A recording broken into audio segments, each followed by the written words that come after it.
What's up, everyone, and welcome to the live stream. So I have a request from one of my viewers, subscribers, to do the SEA 2000, to do an SEA 5th grade math test. I did a little bit of Googling here and I found this one. So I'm just going to jump right into this. So you could download this test. I put a link to this test in the description below. There's 20 questions in section 1, section 2 is 16 questions, and section 3 is 4 questions. So I'm looking at this test basically cold. So my explanations, I will do my best to make them as smooth and crisp as possible. But I will basically be thinking out loud for this. So first up here in section 1, and let me just make sure everything is lined up properly before we get rolling here. So let me just take a look at the display here. And yeah, it looks like everything is lined up nicely. So I could just get rolling with this. So what we have first here is section 1. We have the first question, write the numeral to represent what we have written verbally here. So we have to just write the number for 305,048. So 305,000, so we have 305,000, and then 48 means we have a 0 in the hundreds place, and then we're just ending with 48 here. Okay, so first question, not too bad. Just take your time, though. Make sure you got everything down. Once again, we have 305,000 and then 48. So that's our number right here. So next up, we have to state the place value. We have to state the place value of the digit 3 in this numeral here. So notice here that the 3 is in the thousands place. Okay, so this is in the thousands place. If I had to write out everything, this is the ones place. So this is the ones over here. Then we have the 8 is in the tens. And then the 5 is in the hundreds place. And then after the 3, we have this 5 here is in the 10,000s, and then 6 is in the 100,000s place. So our 3 is in the thousands place. So we'll just write that out here like this. And yeah, that's our solution to 2. So I am going to go through this rather quickly. If, I forget usernames here. Let me just double check. So who made the, actually, no, I'll keep you anonymous, but you know who you are, whoever did request this. I'm not just going to put your name out there. But yeah, any questions, I will occasionally monitor the chat to see if anything is not making sense. So now here we have to round 6,498 to the nearest thousand. So when I'm doing questions like this, what I'm thinking about at least is we have a number line. And that number, 6,498, is between 6,000 and 7,000. So that's going to, it's either one of these going to be our answer. The midway point that tells us to round up is 6,500. Okay, so if the number is 6,500 or greater, between 6,500 and 7,000, we're going to round to 7,000. But if it's between 6,000 and let's say here, like 6,499.99999 like this, then we're going to round down to 6,000. So 6,498 is a little bit less. See, that's like right over here, 6,498. So this tells us to round down to 6,000. Okay, so our answer here to question 3 will be 6,000. We're rounding to the nearest thousand. All right, so that's just something here to be mindful of when you're doing these rounding questions. Just think about, where is the number? Is it past the halfway point or at the halfway point, or is it before? And since it's before, we're going to round down. So now looking at this next question, we have the scores in a video game are given for 4 players. So we have Dev, Liz, Siri, and Vital. And we want to know who scored the highest. So we just have to say which number is the biggest. So I could cross out answer choices that are definitely not it. So I looked first, they all start with 4. They're all at least 40,000. So then the thousands place starts to eliminate stuff. So we have 46,000 versus 49,000 and 40. So the 46,000 is gone. 48,000 is gone because it's 49,000 is greater than both of those. So now it's down to this. And then we look to the hundreds place and notice that we have an 8 versus a 6. So 49,800. So we could say this, that 49,876 is definitely greater than 49,687. So this one is out. So Vital scored the highest. Okay, so that is the player who scores the highest. All right, so yeah, I start by just eliminating the ones I could eliminate first. I go from the ground up here. And Vital seems to be, the highest one. All right, so now this one here, let me see. For this, I might have to zoom out a little bit. So this is a question that has a whole lot going on. All right, so a little bit more. All right, now we have space. So the items below are on display at Sarah's electronics store. What fraction of the items are phones? So what I'm thinking about here is part over whole. Okay, so what part of the electronics are cell phones? Well, we have 1, 2, 3, 4, 5, 6, 7, 8. So we have 8 cell phones. Okay, what fraction of the items are phones? So that's 8 phones out of how many total? Well, we're at 8. Now we have 9, 10, 11, 12, 13, 14. Okay, so that's 8 out of 14. And I'm just going to make sure that I'm counting this right. So we'll just double check here. So count again, 1, 2, 3, 4, 5, 6, 7, 8 phones, and then 9, 10, 11, 12, 13, 14. And then this I would just reduce. So I'm going to divide this here. They didn't say simplest form, but it's just good practice to do that. 8 divided by 2 is 4, and 14 divided by 2 is 7. So the fraction, what fraction of the items are phone? 4 out of 7 items are going to be phones at Sarah's electronics store. Okay, so once again, just think part over whole. That's like a big idea that will, carry you forward.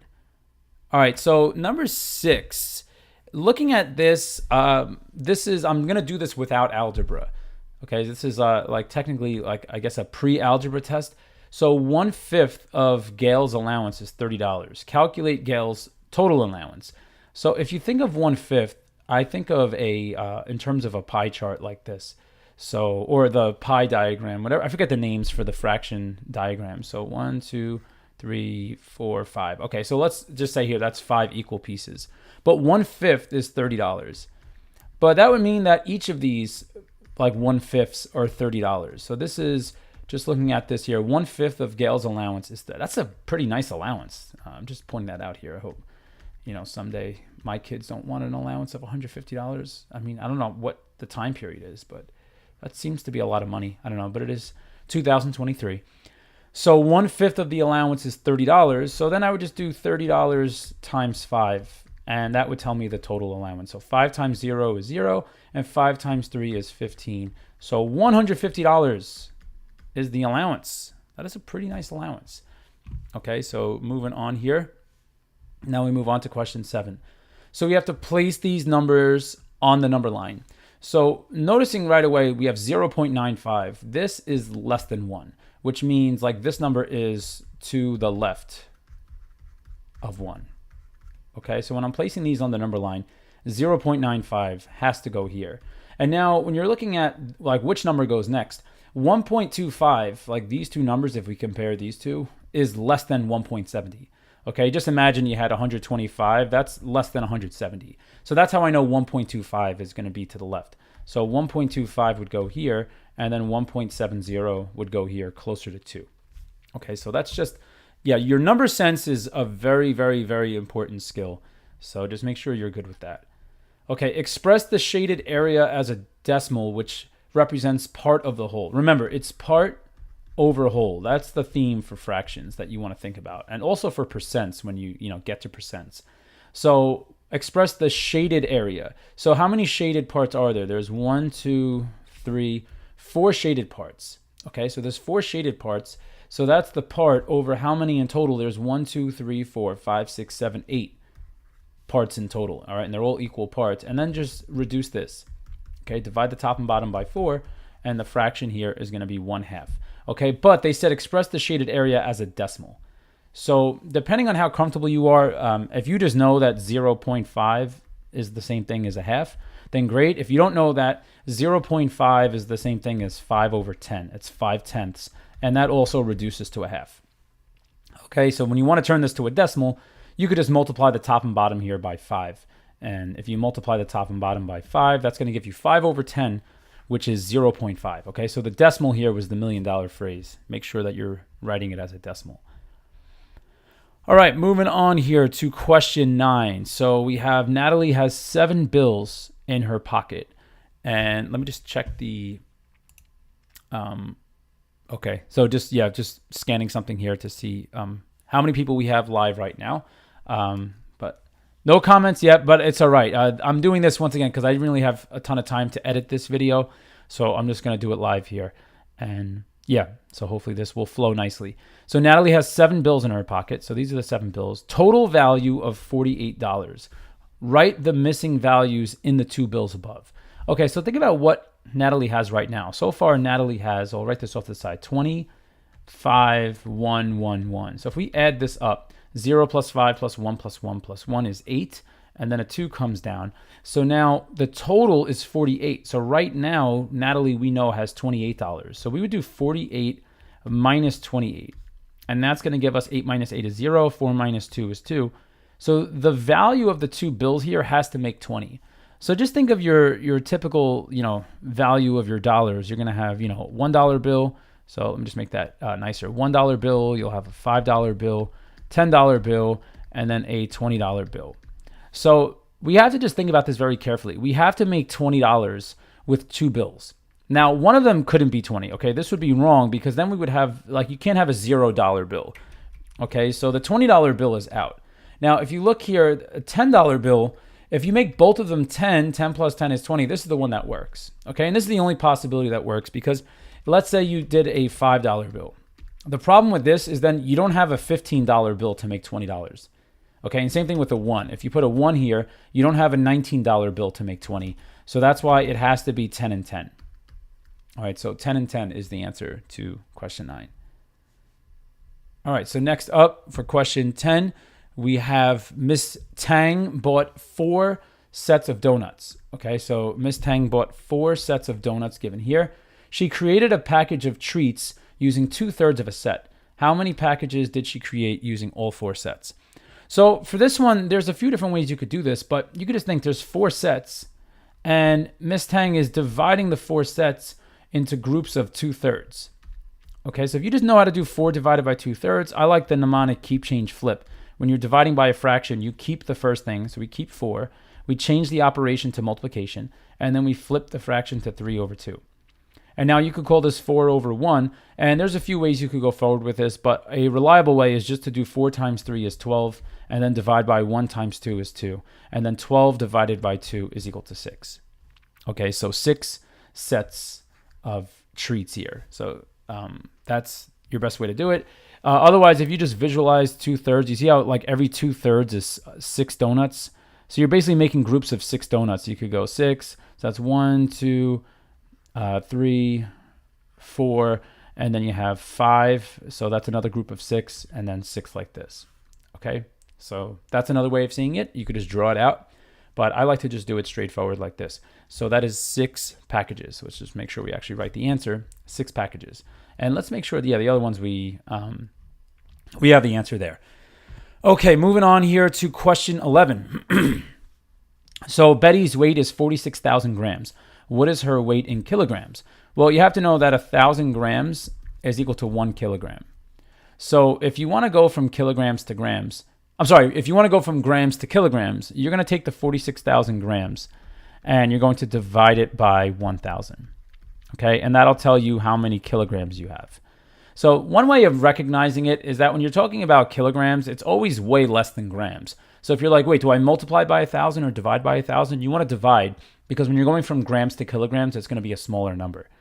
So now, if you just think about this, 46,000 divided by 1,000, there's this common zero trick. Just cross off. When you have trailing zeros, you could just cross them off. And then 46 divided by 1 is 46. So that's going to be 46 kilograms. So our solution here is 46 kilograms. All right, so moving on now to question 12. So question 12, Ethan started an online math class at the time shown on the clock, and the class lasted 45 minutes. So if you look at this, the hour hand is pointing at 10. So that's 10, and then the minute hand is pointing at the 2, which when you count by 5s, remember it's 0, 5, 10, 15, 20, 25, 30. There's 60 minutes in an hour. So you don't have to write this next to it, but when you know how to count by 5s here, or you could just do 9 times 5, this helps you identify what time it is. Okay, you wouldn't say 60 minutes, then it goes back to 0, and it starts the next hour. So right now it is 10:10, and 45 minutes goes by. So this is a situation where we could just add 45, because if you add 45, that's not going to send you over 60. So we could just add 45 here, and it's going to be 10:55. Okay, so the answer is it's going to be 10:55 when the class ends, because that's 45 minutes after 10:10.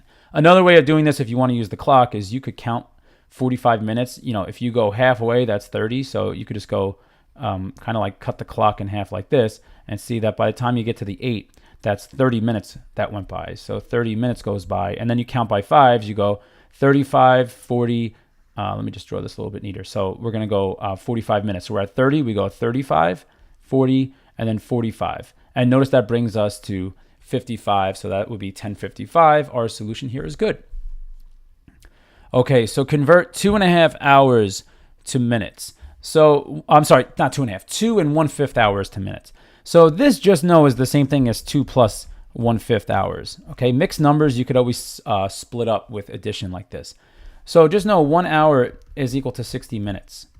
So if I do times 2 on both sides like this will tell me that 2 hours is equal to 2 times 0 is 0 and 2 times 6 is 12. So 2 hours is 120 minutes. So far we have 120 minutes plus 1/5 of an hour. So I also have this. 1 hour is like this, equal to 60 minutes. So one thing I could do is divide both sides by 5, and that'll tell me what 1/5 of an hour is.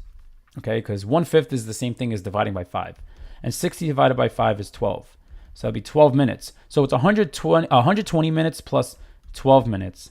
And that simplifies to 132 minutes. Now, if that didn't make a whole lot of sense, you're probably okay with the 2 hours is 120 minutes, but 1/5 of an hour, we could use this clock from before. I think they strategically put these questions next to each other. So let me say I clear this out. And if I break this up into fifths here, actually this is gonna be really hard to see. Breaking this up into fifths is actually gonna make this much more challenging, but you could see here that's gonna be 12 minutes. Yeah, so for that part, I would just know that like 1/5 of an hour, you're taking 60 minutes and you're dividing it by 5. All right, so that's the big idea. So for 2 hours, you just take this common knowledge here, 1 hour is 60 minutes and do times 2. But for 1 hour equals 60 minutes, when you want 1/5 of an hour, just divide both sides by 5. And there's 1/5 of an hour is 12 minutes. So, okay, moving on now to question 14. So what do we have here? We have the model below is formed by stacking 1 centimeter cubes. Okay, calculate the volume of the model. So we basically just want to count how many cubes do we have. So you might be able to visualize what's going on here. You see how it's going, we're going up 2, we're going across 1, 2, 3 like this. So right away I can see we have 1, 2, 3, the invisible one back here, 4, 5, and the visible one, 6. So you could go that route and just count them.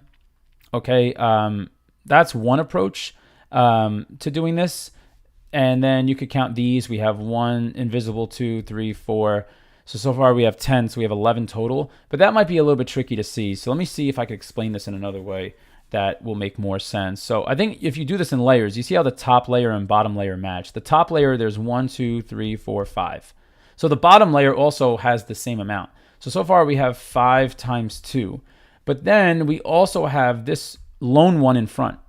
Okay, so that's 10 plus 1. That's 11 cubic centimeters. Okay, so we have 11 cubes. The units here for volume are cubic centimeters, but there's 11 of them total. So it's all about like counting it carefully. All right, just take your time on these questions and you'll be all right. So question 15, the second hand shown on the clock turned 2 right angles.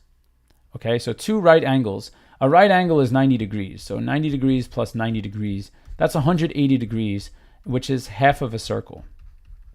Okay, a full circle is 360 degrees. So if you look at a full circle, like, and you spin all the way, that's 360. So if you spin half of a circle, that's 180. So what number did the second hand point to after the turn? Well, that's half of a circle. So we're going to let's make that neat. That's going to go here like this. So it's going to be pointing to the 5. Okay, after the turn, it's going to be pointing to the 5. So that's our answer here. So 5. So know your geometry for this. Which quadrilateral has no right angles? All right, so this one has a right angle, so A is out. This one so far looks like it's the answer. A square, there's a right angle, so C is out. And this one is a strange looking trapezoid because you see how it has 1 pair of parallel sides, and there's your right angles over here. So choice B. All right, this trapezoid here with 1 pair of parallel sides, and it's not a right trapezoid. The one over here is a right trapezoid, but this one is not. So B would be our answer. Okay, so now moving on here, let's see. We need to name a solid that has 5 faces, one of which is a square. All right, so let's think about this.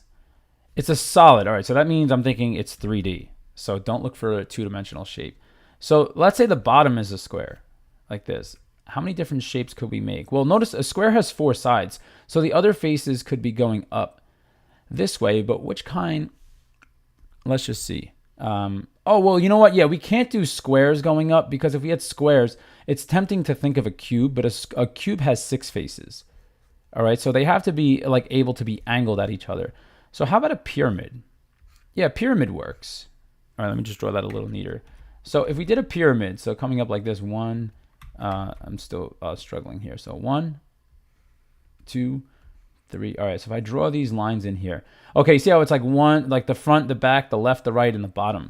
So we could say here a square pyramid, okay, or the square base. So we have a square-based pyramid. This will work.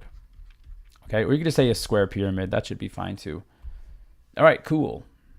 So moving on here to the next one. The table below shows the number, let's see, I'm sorry, I scrolled too far. So the table below shows the number of books read by 5 students in a reading competition.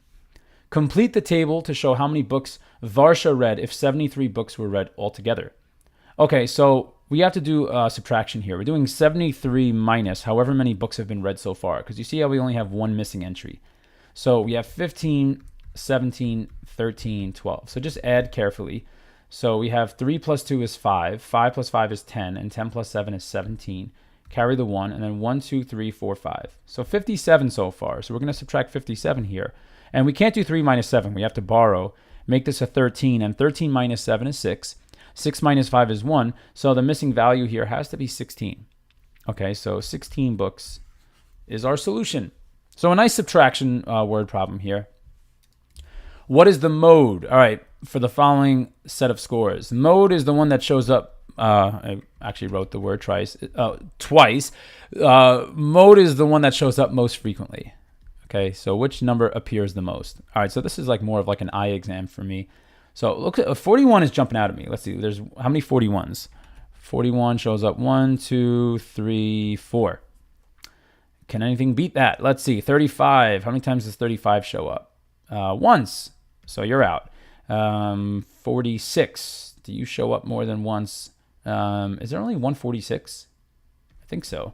Ooh, 43. Let me do this in a different color. 43 shows up 1, 2, 3 times. Is that it? Okay, so then 43 doesn't win. 43, you're out. Let's see. Other repeats. 38. 38 shows up 1, 2, just twice. All right, 38, you're out. Yeah, I'm bad at these questions because this is like kind of an eye exam. And yeah, that's not my style. 39, let's see, I'm running out of colors here. 39 shows up 1, 2, 3 times. So 39, you're out. 41 is still winning with 4. And I'm just doing this to be safe because if I just go fast, then this is going to be no good. 37, you only show up once. 45, you show up once. 36, you show up once.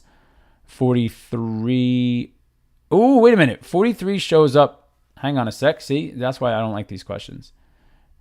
43 shows up 1, 2, 3, a 4th time. Okay. Am I going to have to do this over? I really am not looking forward to. What is the mode? So 43, 1, 2, 3, 4. And these are gone. Wait, is there 2 answers here? 43 and 41. I guess, all right, 41 and 43. That's kind of an annoying question. I feel like they should just pick one, but whatever, they pick 2. So there's 2 modes. All right, moving on. So let's see. The bar graph shows the school items used by students. How many more pencils than pens are used? So pencils, there's 8. Let me just make this more jumbo. Yeah, this. So there's 8 pencils used and there's 2 pens used. So this one here, how many more pencils than pens are used? Just subtract. Right, 8 minus 2 is 6. Is it really? Sometimes the questions are so easy they're difficult. But yeah, just subtract here. It's reading graphs. That's a separate skill. So how many more pencils than pens are used? 6. Okay, so that would be our answer here. 6 pencils. All right, moving on now to 21. Alan puts 3 numbers in ascending order, so they're getting bigger. A common fraction belonging to the 8ths family is missing. So write the missing fraction. All right, so just know like 80% is the same thing as 0.80. Okay, 80 out of 100 or 80 hundredths.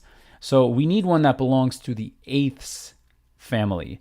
So it has to be between, so what I'm imagining here is the number has to be between 0.65 and 0.80.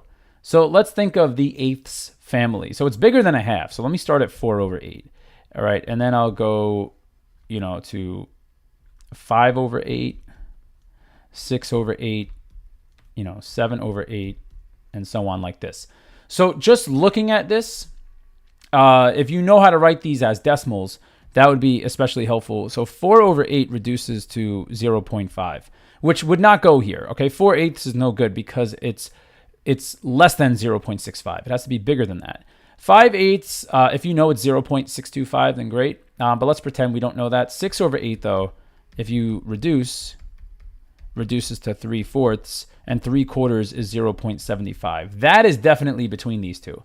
So which fraction could we use from the family of eighths is 6 over 8. Okay, that'll work. All right, yeah, 5 over 8 is 0.625. And the way I know this is that when you go from 0.5 to 0.75, that's a jump of 0.25. So if I did 0.25 and I divide it by 2, that simplifies to 0. Just imagine this is 250. Half of 250 is 125. So that's how I know this is 0.625, because I do 0.5 plus this gives me that. All right, which is still less than 0.65. That's why 5 eighths is no good. All right, and this one is too much. This would be 0. If I do plus 0.125, that's going to be 875, like this. All right, so 7 eighths is too much. This is too little, so 6 eighths is the one. All right, so moving on now to question 22. So we have Mr. Sam uses 12 cups of flour to bake 1 batch of bread rolls. And each roll can be made from 1/4 of a cup of flour. So how many bread rolls can be made in 5 batches? All right, so that's a sneak attack right there. So 12 cups of flour to make 1 batch of bread rolls. So only 1 batch is going to be made from 12 cups of flour, but each roll can be made from 1/4 of a cup. So the first thing you're going to do is do 12 divided by 1/4. Okay, and remember that keep, change, flip technique from before. You're going to do 12 times 4 over 1. So that tells us there's 48 rolls. Okay, but that's for 1 batch. So for 1 batch. So how many bread rolls can be made in 5 batches? Now we just multiply that by 5. Okay, because 1 batch yields 48 rolls. So just do times 5, 48 times 5. This is going to work out. We do 5 times 8 is 40. Carry the 4. And then 20 plus 4 is 240. So 240 bread rolls. All right, cool. So let me just monitor. Oh, we have some viewers. So hi to my name is Alicia and Danae. Hello also. I'm glad I checked in to see that you're all here. So thank you for suggesting this test, by the way. I'm like happy to hear like the videos are traveling as far as Trinidad and Tobago. So yeah, I'm just I would have never looked to do this test. So the questions are very good, and I when I compare the standards across different states and different parts of the world. What I'm really impressed with this test is that there's so far no multiple choice. No, not really multiple choice. It's way more you got to just know the math. So this is a really good find to put out there because yeah, I think when a math test is just too much multiple choice, it kind of takes away the integrity of the test. Yeah, like when I do. For right now, my name is Alicia. I'll put this one out there. I hope this helps. I am limited by time because today I have somewhere to be later in the day. And then this weekend I am traveling. So I'm hoping down the line I will add more of these as live streams. But yeah, in due time. But I'm going to be a little bit busy over the weekend and stuff. I'm going to be gone on vacation. So yeah. But I plan on doing more of these live streams. I had another user request that I do a specialized high school practice test.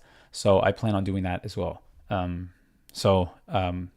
a line sort of thing. I'm happy to see the channel is growing and there's like a lot of requests like, oh, could you do this? Could you do this? So in due time, for sure, I will add as many as I can. But thank you once again for suggesting this. This test so far is like really interesting. I'm doing my best to like think about the test and to also, to monitor what we have going on right now.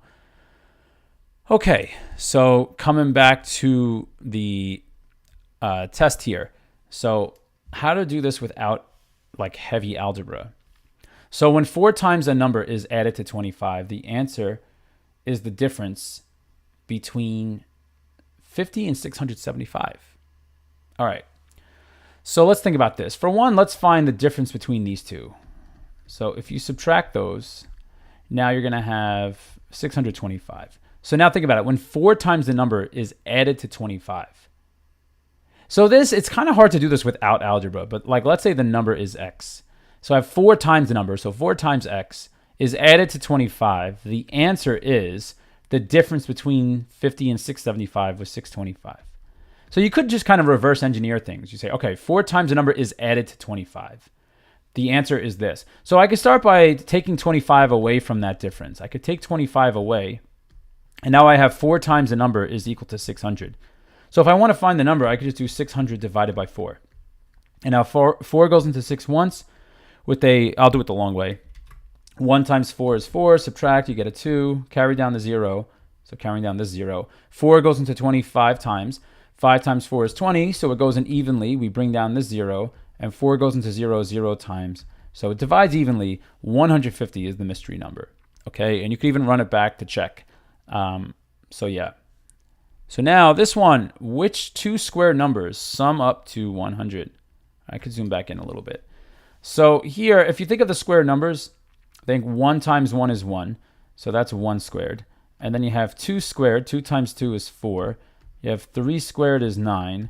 4 times 4 is 16. So we have a bit of a way to go here. 5 squared is 25.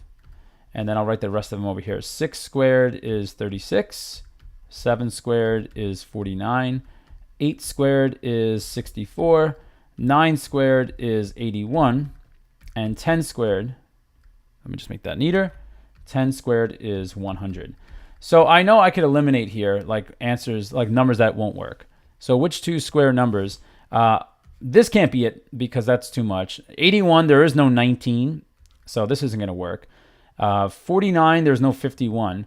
It's going to be 8 and 6. But let's see why it's not the others. Well, if it was 5 squared, there is no 75 to use.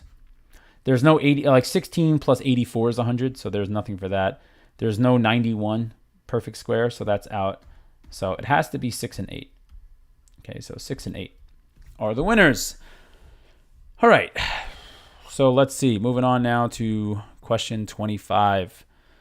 So let's see. We have Shane's Computer Store has a sale on mobile devices. What is the total discount given if a customer purchased both items shown below? Okay, so let's see here. So let's just think about, is there more to this? There's not. All right. So let's think carefully. What is the total discount given? So we have a laptop. Wow, $3,675. That's an expensive laptop. So that's 33 1/3% discount. So that's 1/3 off. Okay, so what I would do first is take this and divide it by 3. So 3 goes into 3 once, and then 3 goes into 6 twice. 3 goes into 7. Let me just actually make space here. I'm writing this too close. So 3, 6, 7, 5, and I divide it by 3. So I'm going to use the shortcut. 3 goes into 3 once.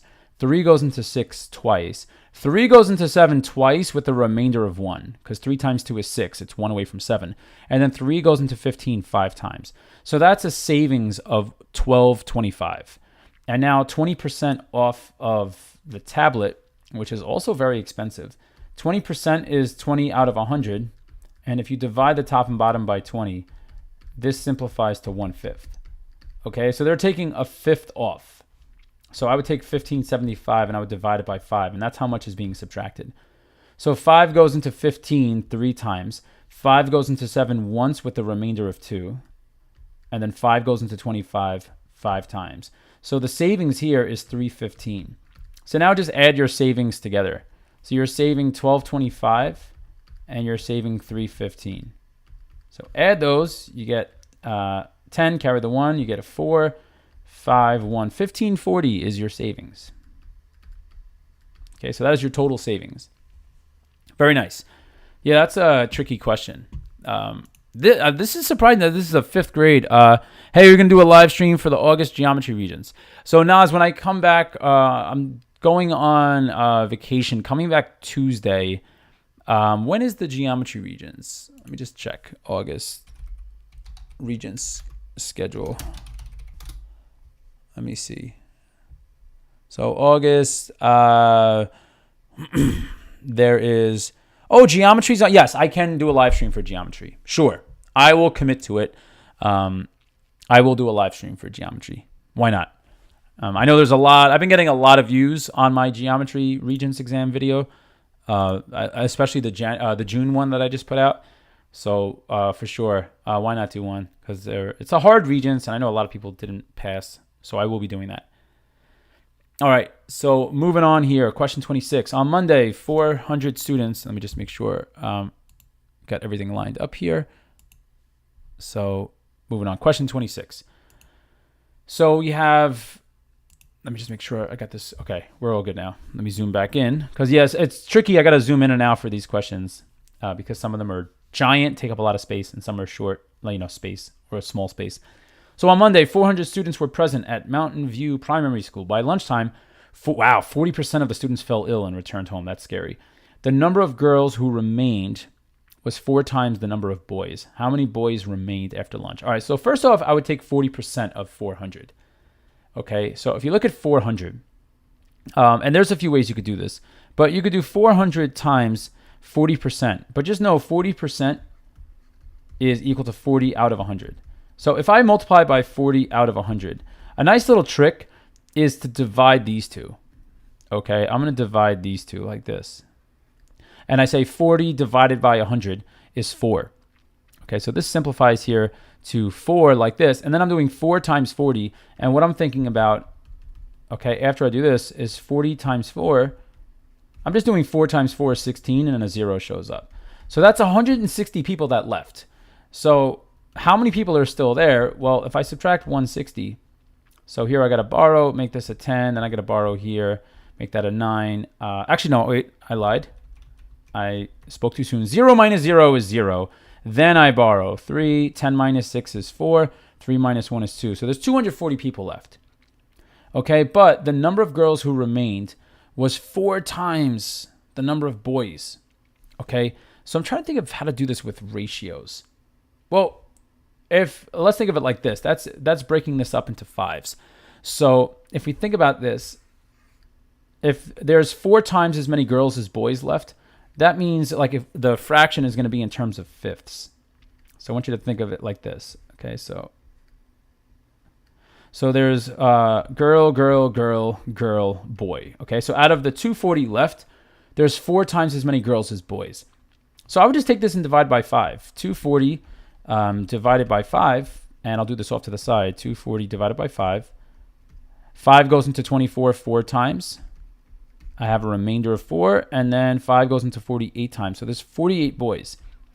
Okay, if you did 48 times 4, like just to double check, you want to make sure your answer is good. That's 32, carry the 3. That's 192 girls that are left. And if you were to add those together, 192 plus 48, you would see here, does in fact add up to the 240 students that are left. Okay, so each of these parts is 48. So like 48, 48, 48. But they wanted to know how many boys are left, not girls. Okay, if they said how many girls are left, then 192 would be the answer. Hard question. Yeah, I like these questions. There's a lot going on here. So, all right, now we have to write. Okay, Andrew was asked to solve the problem. Subtract these two. He estimated a difference of 2,000 in working out the problem. Okay, explain why Andrew's estimate may not be reasonable and clearly show your estimate. All right. Well, the reason why his estimate is no good. So let's think about here. I would say here a better estimate. 5,021 is close to 5,000. Minus 3,986, rounding to the nearest 1,000, is close to 4,000. So a better estimate would be 1,000. If you actually do this though, like you borrow 11 minus 6 is 5. It's hard not to show this work here, because not showing this work, it just kind of seems like you're leaving part of the test blank. So here I would make this a 4 and this a 10, and then I borrow here, make this a 9 and this a 1. So I have 11 minus 8 is 3, 9 minus 9 is 0, 4 minus 3 is 1. And this works out. I just want to double check that I subtracted correctly, because I mainly teach, high school math, and I know how to subtract, but I just double checked that I subtracted right by adding what I got as my difference back to what was subtracted. So 11 carry the 1, 12 carry the 1. Yeah, so 5,021 minus this, is definitely 1,035. So you see why 2,000 is no good. So he estimated this. Explain why his estimate may not be reasonable and clearly show your estimate. Andrew's, so I'll say Andrew's estimate. I don't know why I'm, so estimate is not reasonable. So I'm going to take a stance here and say his estimate is not reasonable. Because 5,021 minus 3,986 can be estimated by doing 5,000 minus 4,000 equals 1,000. So when rounding to the nearest 1,000, 2,000 is just like way off. Okay, so when rounding to the nearest 1,000, I'm sorry, to the nearest 1,000. I just wrote his estimate. So when rounding to the nearest 1,000, Andrew's estimate is off by 1,000. Okay, is off by 1,000. All right, so I would say here that should totally get full credit. I mean, it shows all the work. It shows the correct estimate here. I'll even label this correct estimate compared to Andrew's, because that, like, no matter how you round it, like, Andrew's just off. Okay, so I think we have plenty of work shown here why his estimate is no good. Okay, he rounded wrong. Okay, so just looking here, like he just did 5 minus 3. So I would say here that should be fine to get full credit. All right, moving on here. Marlon sells a set of 3 mangoes for $5. Okay, so 3 mangoes for $5. He wants to buy a television which costs $3,725, but he only has $775 in savings. How many mangoes must he sell to earn the rest of the money he needs? Okay, well, this is how much he needs. And why am I just writing things all backwards? All right, 3,725 minus 775 like this. 5 minus 5 is 0. Borrow from here. That's 5. Borrow from here. And this is how much money he needs, okay? Like how much Marlon needs, okay? Like this much more money. So he sells 3 sets of mangoes for $5. Okay, so just know a set of 3 mangoes. A set of 3 mangoes. So 3 mangoes is $5. So what I would do first is see, like, all right, so money-wise, so let me put the money symbol here. He needs this much money. So let's see how many groups we can make of $5. So we would do 29, and I'm going to leave the units out for now. So 29.50 divided by 5. 5 goes into 29 5 times, remainder 4. Then 5 goes into 45 9 times, 5 goes into 0 times. So 590, this is, remember, a set of 3 mangoes. So this is 590 sets of 3 mangoes. So then how many mangoes? You just got to multiply this by 3. So 590 times 3. So 0, and then 27, carry the 2, and then 17. So 1,770 mangoes. All right, that's a lot of mangoes. Cool. All right, that's an expensive TV. Man, People are spending a lot of money on this test. A football game started at 4:10 and ended at 6 p.m. There was a 15-minute break after the first half of the game. How much time was spent on actual play? All right, well, for this, I would do, what I'm imagining is 4:10 p.m. plus 50 minutes brings you to, so 50 minutes so far goes by is 5 p.m. Okay, and then 5 p.m. plus another 60 minutes, or I could even say plus another hour, because it looks like our answer at the end is going to be in hours and minutes. So plus 1 hour brings you to 6 p.m. So far here, maybe I'll color code this. An hour and 50 minutes goes by from the start of the game to the end of the game, but there was a 15-minute break. So if you say 1 hour and 50 minutes, this is a bit of a trap here. You have to account for the 15-minute break. So what I would do is take the 50 minutes and subtract 15. Okay, and then you just borrow here, and it's going to be an hour and 35 minutes of actual play time. Okay, because this is like all together, all right, total time. But this like considers the break. Okay, you have to consider the break that the players get at halftime. So 1 hour and 35 minutes for the football game.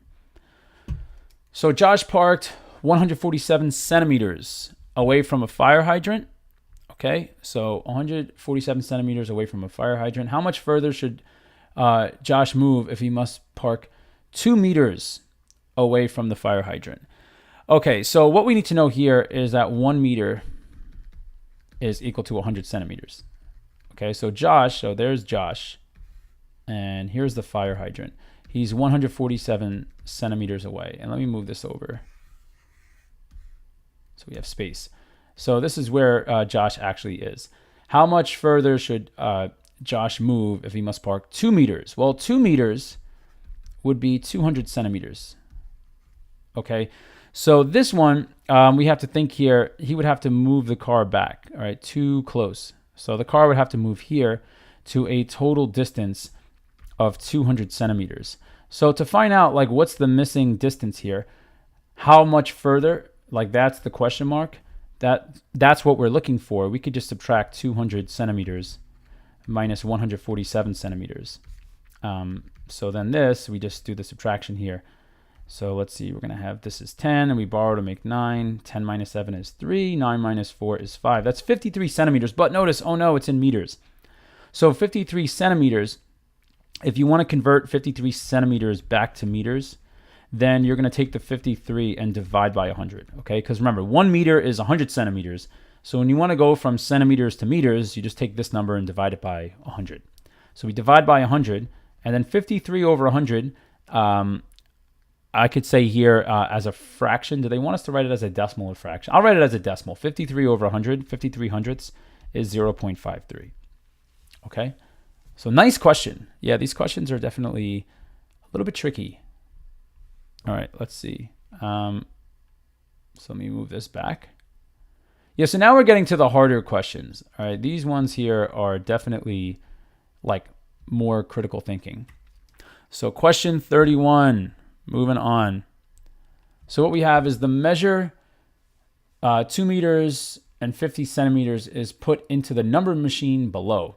3 numbers, triangle, hexagon, and whatever that is, it looks like a ticket, are missing. So write the numbers. Okay, so let's see here. So if you add, we have 2 meters, and remember, I'll write this again. 1 meter is equal to 100 centimeters. Okay, remember we said that before. 1 meter is 100 centimeters. So we might need that at some point. So we add, so 2 meters and 50 centimeters, you add 3 meters and triangle centimeters, and you get this. Okay, so we just have to kind of reverse engineer this a bit. So 2 meters, 50 centimeters, we add 3 meters and triangle centimeters, and we get this. So let's think here. So we have 2 meters, 50 centimeters, and we wind up with 6 meters and 25 centimeters. So how much was added? Well, if we do the plus 3 first, so there's a few ways we could organize this. So this is a nice question. We're like kind of building it up from scratch. So let's add the 3 meters first. So I have 2 meters. Let me go this way. 2 meters and 50 centimeters. If I do plus 3 meters, now I have 5 meters and 50 centimeters. Okay, but then I add 3 meters and triangle centimeters. So the $1,000,000 question is, what do I need to add to get to 6 meters and 25 centimeters? Well, remember, 1 meter is 100 centimeters. So the moment I hit 100 centimeters, then this becomes 6 centimeters. So when you think about it, how do I go, like, this is what I'm thinking about. If I'm already at 5 meters and 50 centimeters here, and I have to get to 6 meters. First, that 50 centimeters, I have to add 50 centimeters. Because then I would have 100 centimeters, and 50 meters and 100 centimeters would bring me to 6 meters. So that tells me right away, I know I have to add at least 50, but then I have to get to 25 centimeters after 6 meters. So this, I would have to go another 25 centimeters, and that would bring me to 6 meters and 25 centimeters. So that means we have to add 75 centimeters, because I would have plus 50 brings me to 6 meters, and then the extra 25 would tack on. So a triangle, looking at here, is going to be, let's see, a triangle. Let me just see the total added here. Let me just, I'm thinking of this out loud. So we added 3 meters and then triangle centimeters. So it's jumping out at me that it's 75, but I want to like see, the question is just phrased kind of awkwardly. I might come back to this question. This question is like just phrased a little awkwardly. So let's just see. 3 meters. So we're adding 3 meters and 75 centimeters. Okay, and then let's see, for the next part here, we're going, yeah, you know what? I'm going to come back to this one because this one is phrased a little bit awkwardly.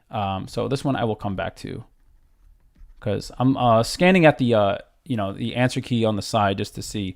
But you know what? I'm just modeling, I'm going to model my thinking out loud because I think some questions, like the way they phrase it, let me just start this one from scratch.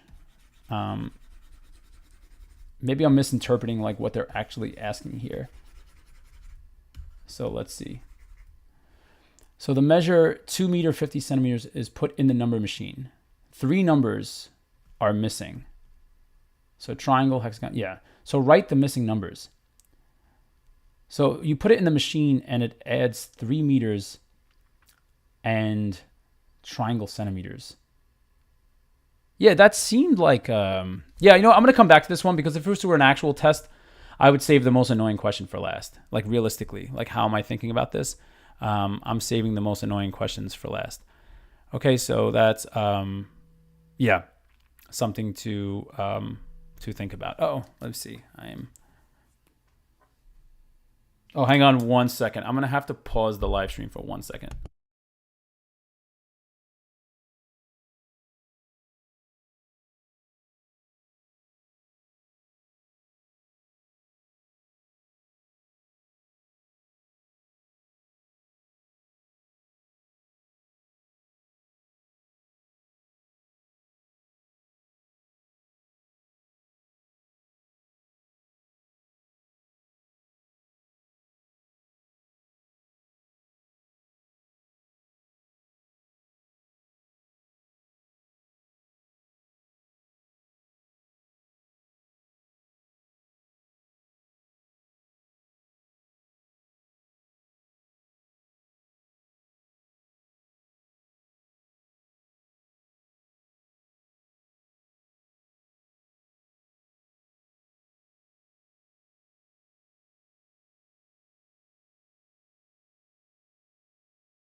All right, I am back on. Yeah, I had to talk. It was my kid's school calling, so I had to quickly step out. I'm a dad first, and then a math teacher, after that.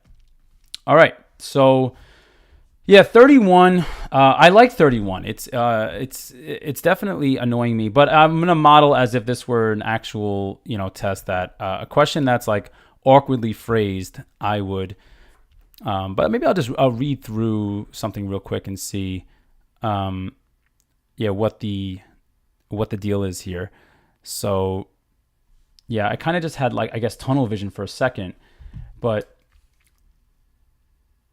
it seems here multiply by this.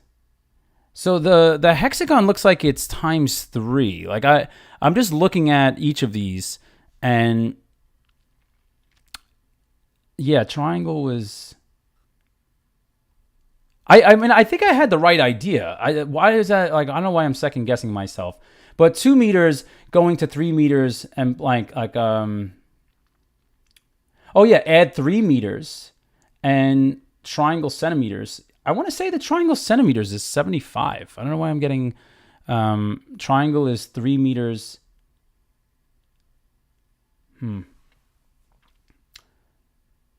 3 meters and 3 meters 75. And then to get from here to here, when you're multiplying by this, times 3 jumps out at me immediately, because we have 6 meters and 25 centimeters. So when we multiply by 3, that's like 6.25 meters. Times 3 would give you this. So this is definitely 3. Like from here to here, times 3 just makes sense. And then now to get from here to here, we subtract. So what is that? That's looking like 80. I would say this. I don't know why I second guessed myself on that one. I was looking at the answer key and they just like wrote it like kind of awkwardly. But yeah, the idea of being here that you're adding 3 meters. So yeah, I'll do that once more. So this was fine actually. Yeah, no, that was right. I don't know. I just like looked at the answer key like just to make sure I'm putting the correct stuff out there. So if I add 75 centimeters, that's going to give me 6 meters and 25 centimeters. So if you rewind back to what I had before, anyone watching the replay here, this was fine. So it was just how they were writing it, like that the triangle, it was 3 meters and 75 centimeters. But I would say here the triangle is 75.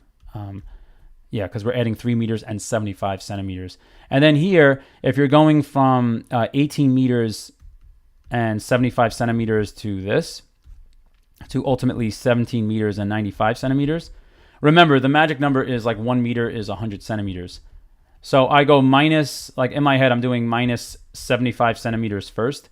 And that brings me to just 18 meters even.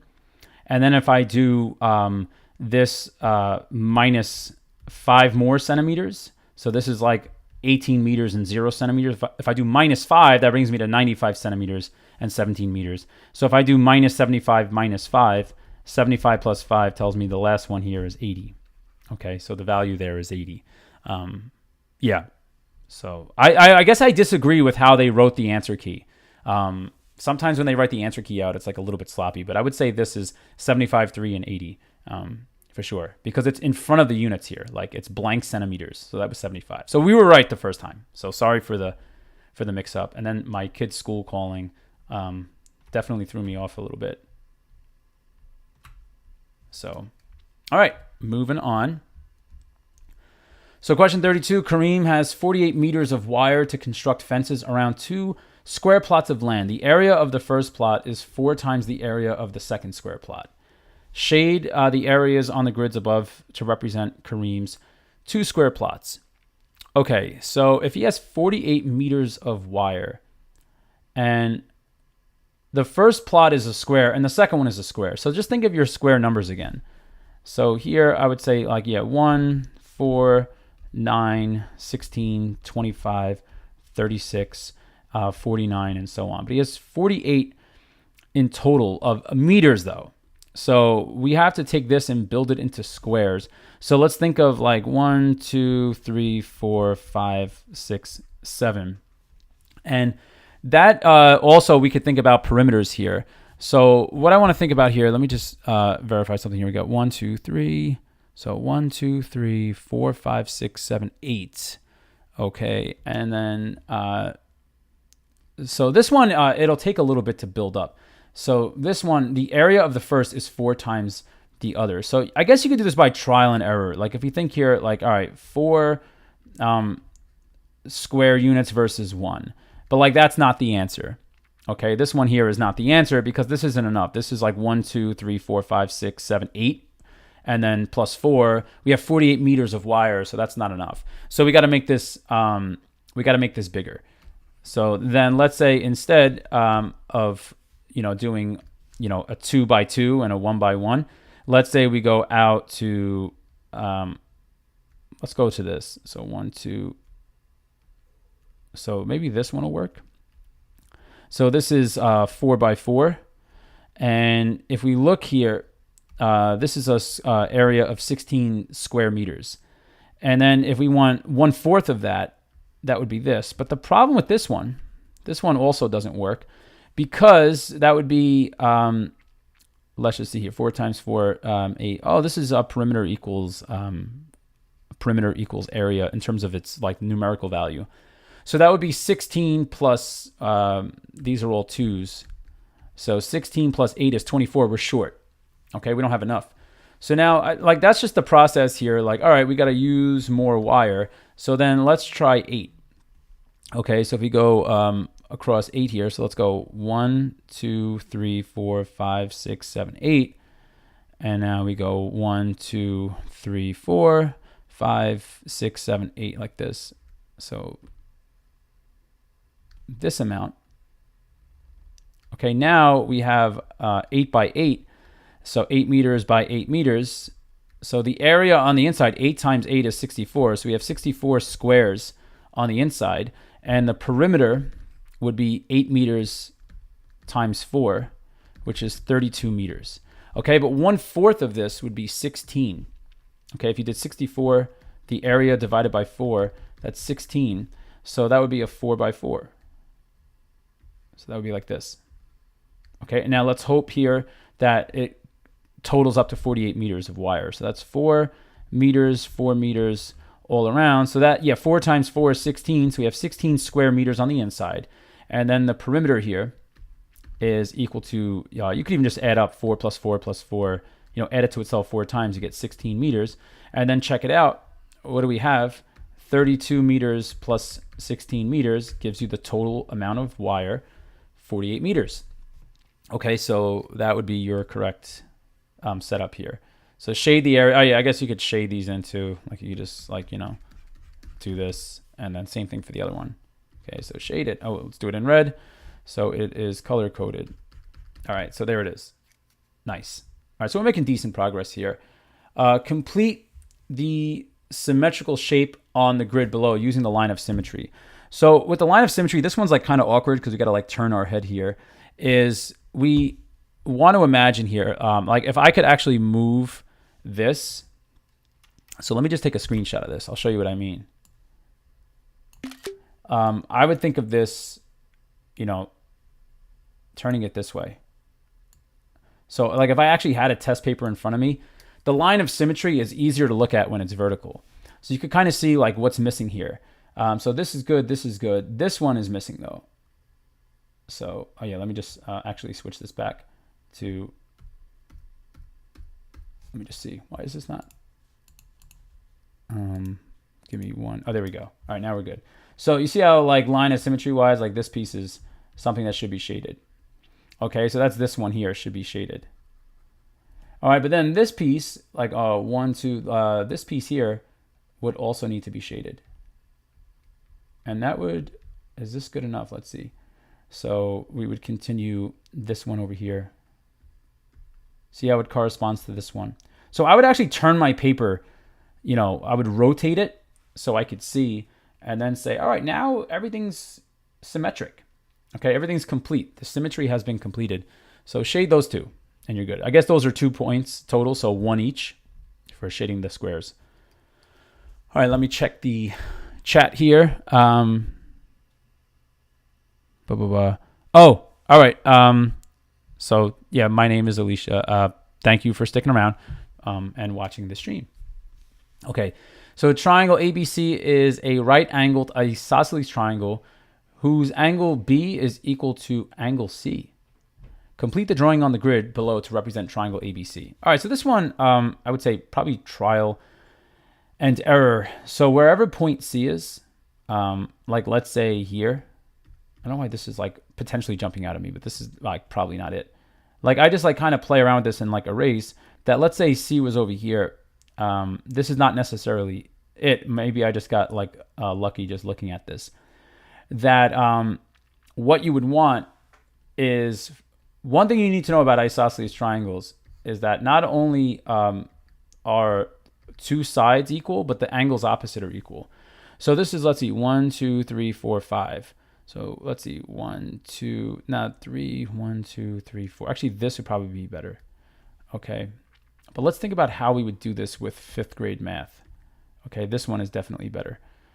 All right, I'm cheating and I'm using high school math to do this.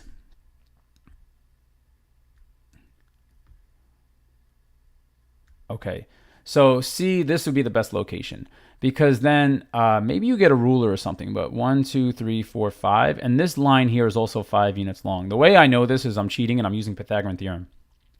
Because if I go over 1, 2, 3, 4 and down 3, I don't know in Trinidad and Tobago if you learned this as early as 5th grade, but if this were a 3 by 4 right triangle, to find the missing side C, you could do this leg squared plus the other leg squared has to be equal to C squared, and then 9 plus 16 is 25, and then what number times itself is 25? It would have to be 5. So then you see here these are both 5 units long, so that would give it away. But I am going to look and see how do you do this with 5th grade, 5th grade math here. So there's more than one possibility, but let's see. I might even be considering the wrong one. What do they want? Whose angle B is equal to angle C. Oh, but wait a minute. This is no good. Okay, this is no good because you see the detail? I figured this was too good to be true. Is a right-angled isosceles triangle. So let's get rid of this. So the fact that we need a right angle, all right, tells us here. See, that was the $1 million phrase right here. That makes the question a lot easier. 1, 2, 3, 4, 5. Then we don't have to know any of this advanced stuff. Yeah, it seemed a little out of place. I'm like, that's a hard question for like a 5th grade test. That it's a right angle means you just go make that L shape. So it's 1, 2, 3, 4, 5.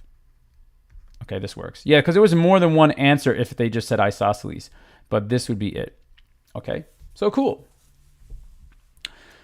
All right, let's see. The pictograph uses a scale factor to represent the number of cans collected by 5 teams altogether. The team collected 120 cans. Okay, so let's see. That's 1, 2. Oh, let me count by twos. 2, 4, 6, 8, 10, 12. Actually, I don't feel like doing this. Let's see. All right, 1, 2, 3, 4, 5, 6. Maybe I'll just write it like this. That's 1, that's 2.5, that's 3, that's 3. 1, 2, 3, 4, 4.5. And now I will add those. 4.5, 3.0, 3.0, 2.5, and 1.0. Yeah, this might be the best way. That's 10, carry the 1, 5, 8, 11, 13, 14. Okay, so that's 14 cans. The pictograph uses a scale. Let me just, did I count that right? 4.5, 7.5, 10.5, and then 10.5 plus 2.5 is 13. 14, yeah. So let's see here. 5 teams. Altogether, the teams collected. So now I would do 120 divided by 14 to see what the scale is. So, oh, that's not going to go in nicely. I got to play guess and check here. All right, let me see. 14 times 7. That's 28. And I'll just keep adding 14. So 12. So 112. Why does these numbers seem kind of silly? Is this like just a really ridiculous scale? Something got mixed up here. Let's see. 4.5 plus 3 plus 3. What did I add? Well, 5 plus 5 is 10. Carry the 1. 5, 8, 11. Oh, wait, no. 13. This is 2 cans. That's why I counted wrong. All right. That makes more sense. Yeah, because now the numbers will be way nicer. See, but that's how you catch your adding mistakes is when the numbers are like too ridiculous. You're like, wait a minute. Yeah, so that was 2. I just put a 1 there. Yeah, it's different when you're doing a test live, cold, and you're not just you and your thoughts, like you're talking and you're, looking at a camera. It like kind of takes you away a little bit. So this, all right, let's do this. 5 plus 5 is still 10. 5, 8, 11 plus 4 is 15. Now this, I'm like, why didn't it divide nicely? That was kind of mean. So here, now when we divide by 15, I just know this is going to go in 8 times. All right, 15 times 8. 40 carried the 4 is 120. So that's 120 cans total. So one of these, so one of these, I'm going to draw it in pictures here. So this is, this symbol is equal to 8 cans. So how many more cans did team 1 collect than team 4? So this 4.5. All right, so that's 8, 8, 8, 8, and 4. So that's 8 plus, so 8 times 4 is 32, plus 4 is 36. So that's 36 versus team 4 did 8, 8, 4. So that's 20. So 16 more cans should be the answer. Let's just double check. And yay, 16 more. Okay, so 36, then minus 20 is 16. Cool. All right, this is, yeah, also like I wasn't planning on doing a test today, but I just feel bad. Whoever asked, what was I going to say? I think it was like somewhat time sensitive. So I was like, all right, I'll do this as a live stream, cold, but yeah, this is a long test for sure. I don't know if they give you multiple days to do this, but this is definitely like a test of stamina. So Jay's Auto sold 5 different types of vehicles. The table below shows the number of vehicles sold by Jay's Auto during May. Okay, the owner of Jay's Auto wanted the mean number of vehicles sold in May to be greater. How many sports cars should he have sold in May to increase the mean number of vehicles sold to 20? Okay, so there's 1, 2, 3, 4, 5 types of vehicles here. All right, so the mean number, let's just see. Let's think about this. So we sold 5 different types of vehicles. And let's see. The mean number of vehicles sold in May to be greater. So here, what my first instinct is to just add these and divide by 5. But let's see where that takes us. So sometimes in math, like when like a question is like phrased in a way that you're like, wait, what are they even asking here? It helps to like just investigate a little bit. So 10 carry the 1, 4, 6, 7, 9. And then divided by 5. Yeah, this seems like the approach here. So that's a mean of 18. Okay, like in terms of like the types of vehicles, like there's 5 types of vehicles. So that's like an average of like 18 of each type of vehicle. Or even though the sports car is obviously like way below the mean. But when you think about it, how many more sports cars should he have? All right, so they're just talking about sports cars here. So how many more, how many sports cars? I'm guessing that says how many sports cars should he have sold in May to increase the mean number sold to 20. So for this, what you want to think about is if you had like how many more. So far we have 90. So 90 plus blank. So how many more? So plus how many more? And then we're dividing by there's 5 types of vehicles to get an average of 20. Well, here, something divided by 5 equals 20. We could just go times 5 on both sides. And that'll tell us here that 90, whoops, let's fix that. So 90 plus blank has to equal 100. So what's the mystery value here? That would be 10 more. Okay, so 90 plus 10 would give you 100 sports cars. So let's just see here. So the company sold, but what's the actual question? How many sports cars should he have sold? Yeah, see that like typo here throws it off. So it's not how many. If it said how, yeah, that threw me off. So how many? If it was how many more, then we're gonna say 10 more. But the mystery value here is 10. Okay, so this tells us here like the mystery value here is 10. So it would be 5 plus 10 would be equal to 15. Okay, and if you want to verify here that 15 is our answer, how many sports cars should he have sold? 15. You could even plug that back in and do this once more. Like you could say here, like, okay, 30, 20, 10, 25, 15. You add these, and you've got 5 plus 5 is 10, carry the 1, and you got 4, 6, 7, 9, yeah, like this, and then take 100 and divide by 5, and you get the 20. Okay, so yeah, that typo threw me off a little bit. How many sports cars? So how many sports cars should he have sold in May? So 15. All right, how many more questions do we have? Let's see, 37, 38, 39, 40. Oh, all right, we're almost done. Okay, I could do this. All right, we'll get there. So 37, oof. So these are getting to be a bit much. So the sum of every 5 numbers in the pattern below forms a new number pattern. So, all right, well, the pattern so far is going up by 6. So plus 6. So if I wrote a few more, plus 6 is 33, and then 39, and then 45. So you got to be really good at adding 6. 57, and so on like this, 63. But they're saying when you add the sum of every 5 numbers in the pattern below forms a new pattern. So 1, 2, 3, 4, 5. I would add 27, 21, 15, 9, and 3. Let's see where this takes us. 8, 13, 22, 25. Carry the 2. 2, 4, 6 plus 1 is a 7. Okay, so 75. And now let's hope we see the pattern right away. So 33, 39, I'm going to write those now. So the next group of 5 is 1, 2, 3, 4, 5 like this. So that's 57, 51, 45, 39, 33. So 8, 13, 22, 25, carry the 2. And then you got 7, 12.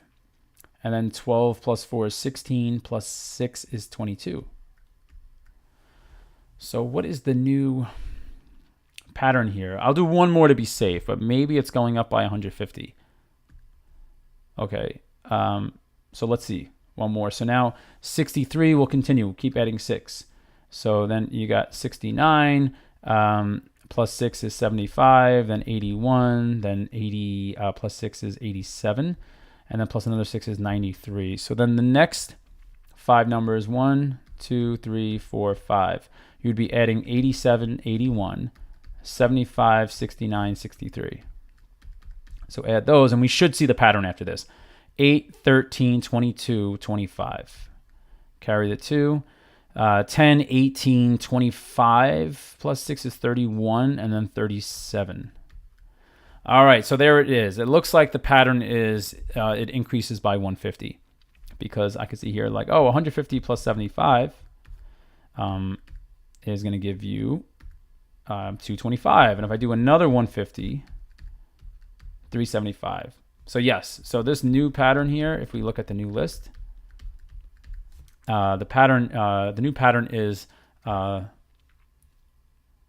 write the first 3 numbers in the new pattern. So we did this. So it goes on. They put a ... as well. And describe the new pattern. The pattern is add 150. So the numbers increase by 150.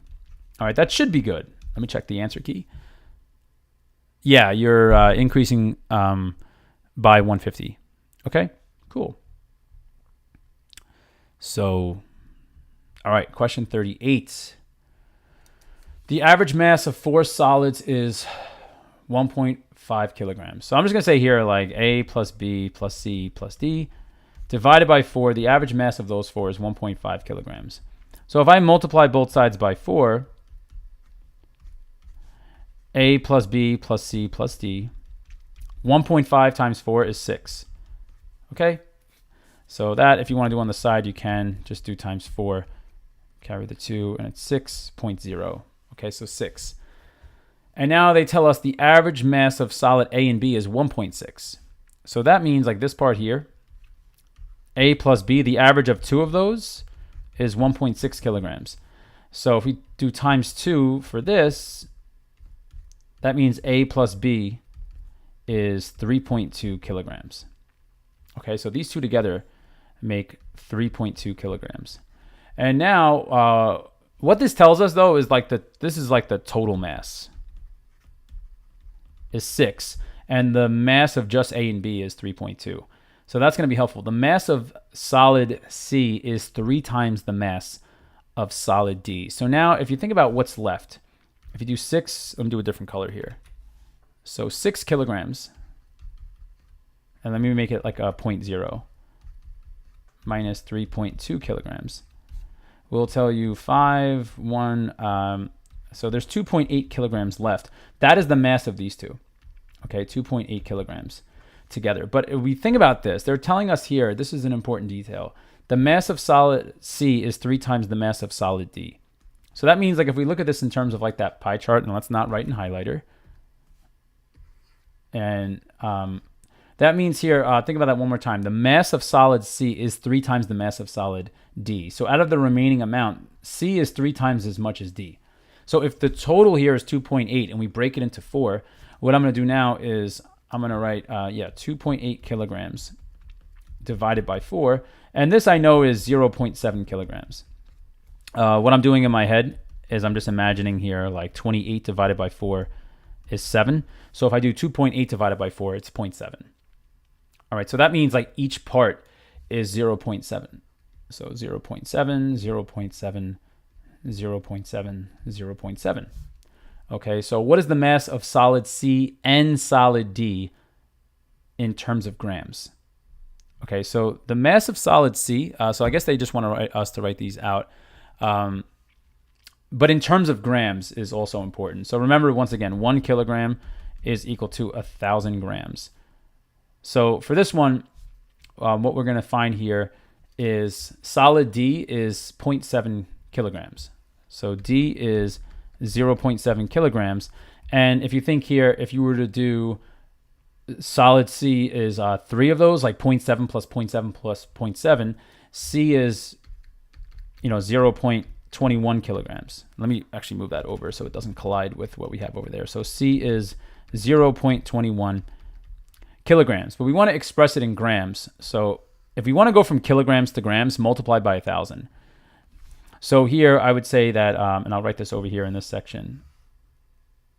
Okay, so C is 0.21 times 1,000 grams, which is going to be 210 grams.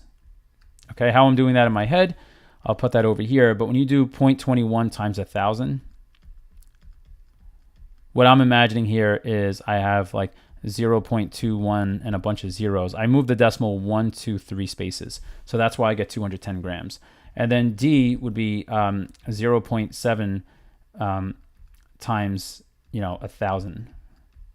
All right, and then this becomes 700 grams. So then we just have to write that out here. That let's just see. 1 second. Oh, wait a minute. Why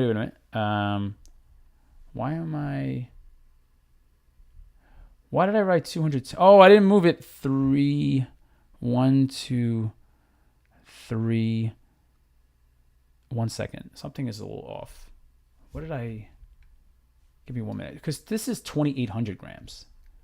All right, that's 2,800 grams. What did I write? Give me 1.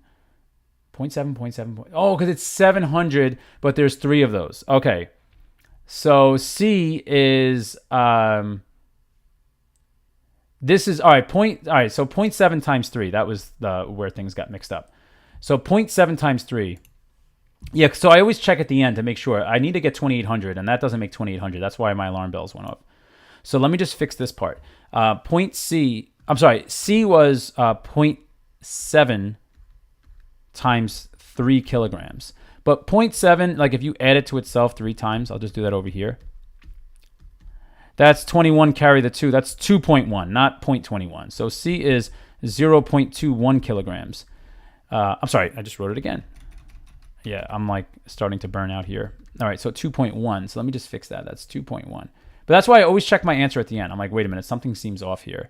So 2.1 times 1,000, and that would give you let me just make space, 2100. So I always like to check my answers at the end just to make sure the numbers are looking good.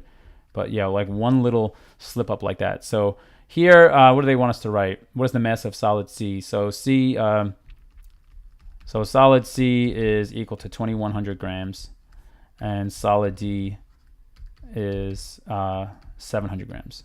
Okay, and that should be good. Yeah, you can even say the mass. Okay, the mass of. All right, nice. So moving on here, on the grid paper below, draw a quadrilateral with one pair of parallel sides, one line of symmetry, and the straight line that joins base A and B as its base. So if I have one pair of parallel sides, I'm thinking trapezoid. Okay, so trapezoid, one line of symmetry. So here I'm imagining, would this be, this might be good. Let me fix that, because I would have a ruler or something. The only thing I would check though, does this have exactly one line of symmetry? Because if it has more than one, yeah, right down the middle is your line of symmetry. This diagonal is not a line of symmetry.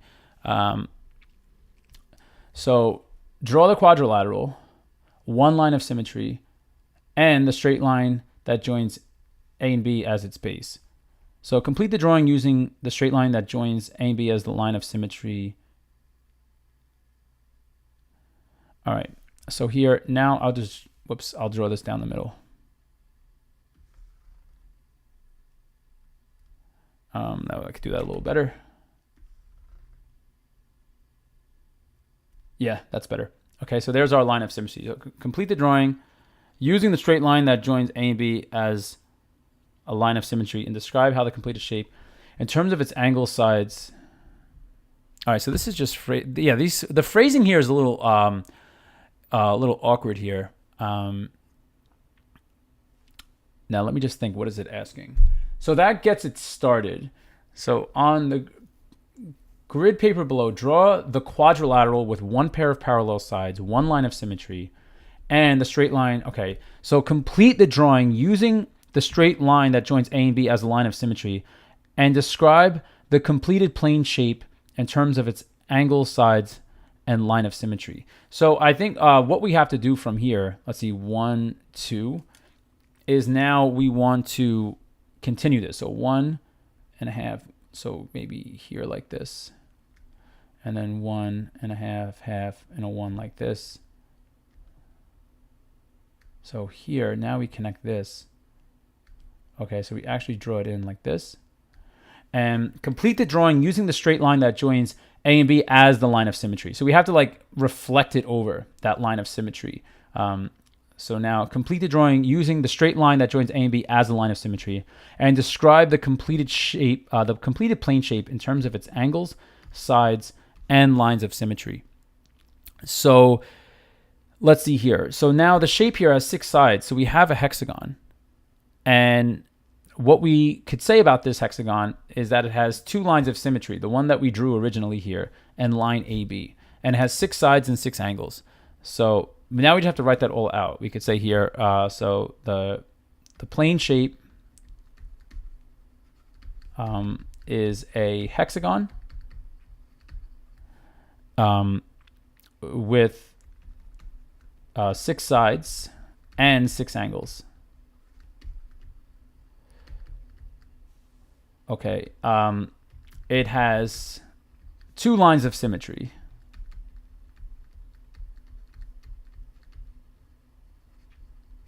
And let's just see here. If I turn my head sideways, yeah, no other lines of symmetry. So it has 2 lines of symmetry.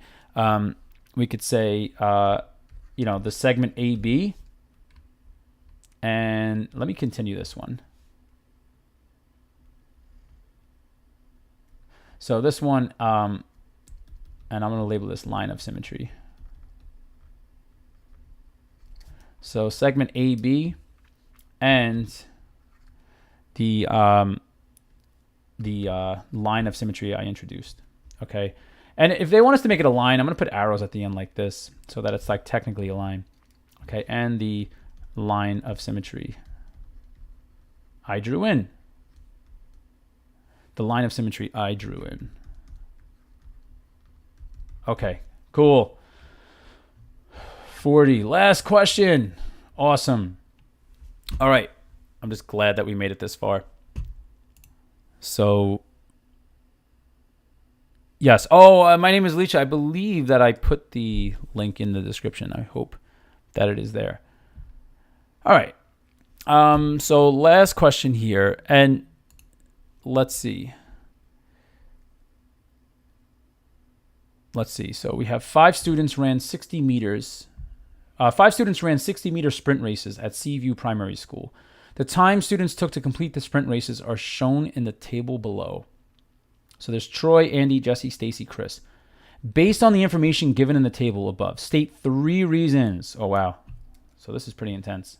We have to state 3 reasons why an average is not a good measure to select a student to represent the school in a 60-meter sprint race, and select a student to represent the school given your reason. Okay. So if you want to pick the student, you most likely want to pick the person with the lowest average, because they complete the race the fastest. So the student that jumps out at me right away is Jesse. All right, like that's just like where my first instinct falls here, Jesse. But 9.4, 9.6, 9.8, 10, 10.2. But let's say someone like Stacy. We look at Stacy's numbers. Stacy also has like a close enough average. Like they're off by 0.3 seconds. But if we look at Stacy's numbers here are like, Stacy has a faster time, okay, than Jesse. You could even look here and see Andy, had a pretty fast sprint on his 5th sprint, faster than anything Jesse did. So do you want to pick someone who's able to do it the fastest, or do you want to pick someone with the best average? So this one here, we have to select a student to, represent the school. But looking at this, like Andy, like 15 seconds is wildly different than 9.1 seconds. So that we have to like take into consideration here. Lower scores are better scores. So we also look at the trend in performance here. So if you see here, Andy, his times just get better and better and better. All right, so the average is not the best metric because Andy is only improving. If you look at Jesse, like it's once again tempting to pick Jesse, but Jesse is getting slower. 9.4, 9.6, 9.8, 10, 10.2. So Stacy is getting slower, getting faster, getting slower, getting faster, getting slower, getting slower, getting slower, getting slower. Getting faster, faster, faster, but Andy is getting faster at a higher rate. So Andy and Troy are showing improvement in their time. So yeah, let's think about who's the best here. Yeah, I guess it's like a little bit tricky to consider. But how about give 3 reasons why an average is not a good measure to select a student to represent the school. So one good reason is the average does not take into consideration who's improving. Okay, so the average does not consider, are they calling them students here? Yeah, the student's improvement. Okay, so the student's improvement. Okay, so that's one thing I'm noting right away. Okay, so what's another reason why the average is not a good measure? So I guess one outlier score, like if you look at Andy, he had like a pretty bad first race. So one bad race affects the average dramatically. Okay, also like one really bad or really good race. One really bad or really good race changes the average dramatically.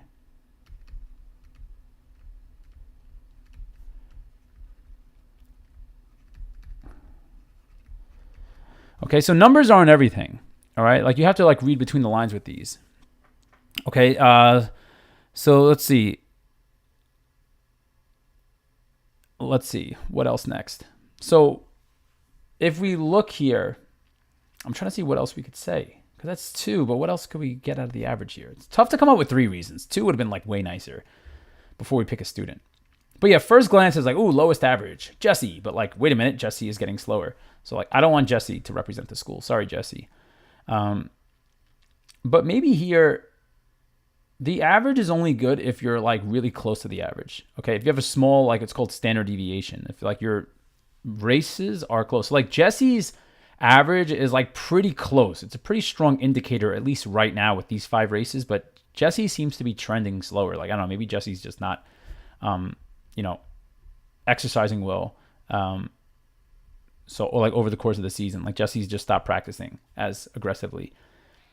But look here, like Andy's average is 12, but like 9.1 is really far away. So here, like, why is the average not a good measure? The sprint times are deviating too much from the average. For most of the people racing, let's see who is like a good example of it. Well, Troy, no. Troy and Jesse are like bad examples of this, but Andy, Stacy, and Chris, their times are, I guess Chris also was close. He's within 0.7 and 0.4. So within 0.7. So here, like we could just say that all the students, their scores are not deviating closely from the average. Okay, so why is the average no good? We could say here that too many students, their scores are too far from the average. So for a few students, or I could even be specific, for Andy and let's see, Stacy, by more than one. Okay, so yes, I'll say for Andy and Stacy, their sprint times are deviating from the average, like by more than 1 second. Let me just see if that's factually correct. Yeah. So for Andy and Stacy, their sprint scores or sprint times deviate from the average by more than 1 second.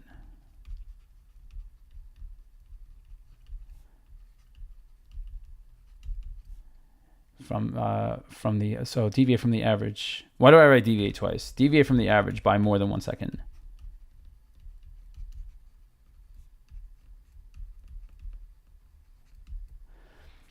So select a student to represent the school given. So therefore, I would say Andy, because Andy is making the most dramatic improvement. He's only getting better. Andy is dramatically improving each time from one race to the next. So he, it seems to be the best option. So let's see. Andy should represent the school. So for our 4th point, Andy should represent the school. Because his times have only gotten better. Because his times have only improved and at the greatest rate, and improved at the fastest rate. So improved at the fastest rate. Yeah, those questions, they take a lot of thought. So that was a very, very intense, very intense, final question here. I'm just trying to see if there's a little bit more I could throw in, but that seems to be it. All right. So that is going to wrap up this practice test, video, live stream. Thank you to anybody who joined. And yeah, I will do more situations like this so you could see me think out loud.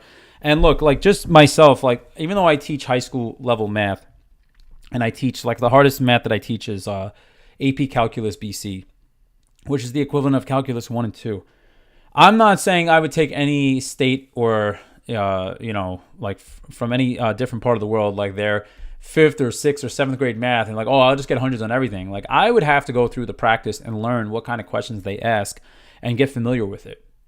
Okay, so modeling that out loud for all of you, that I don't say like, oh, because I teach this level, I have all the answers for everything, for every part of the world. That's what was interesting here. Like, it definitely made me, brighter, better at math, like going through this, even though it's like grade levels below what I normally teach, because it put me in a situation where my reflection on this is like, all right, read questions carefully.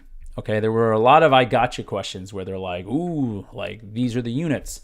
And there was a typo here, and I imagine like one of the answer keys, like I was debating with, like, because when I saw the answer, I was like, wait, that doesn't seem right. But I'm like, hey, that's the answer key, so it has to be. But I'm pretty sure that triangle question, where I stumbled a bit earlier, what I had was good.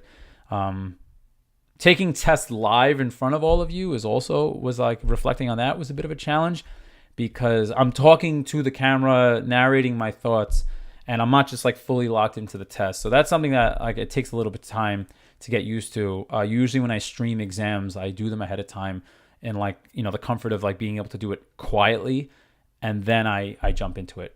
So yeah, just putting that all out there. But I want to be like my philosophy of my classroom and what I want my philosophy on YouTube to be is that you are comfortable putting that stuff out there. I tell my students all the time, I want you to be comfortable putting your work on the board, regardless of how correct or not it is. And what kind of teacher would I be if I don't lead by example and air out like my own like stumblings and like, initial misinterpretations. But I do make sure that the final product, when it does go up there, is correct. And if there's anything I'm not happy with, like I will make a revision and put it out there for everybody to see. But thank you for watching, and yeah, take care, and enjoy the rest of your day to whoever's watching.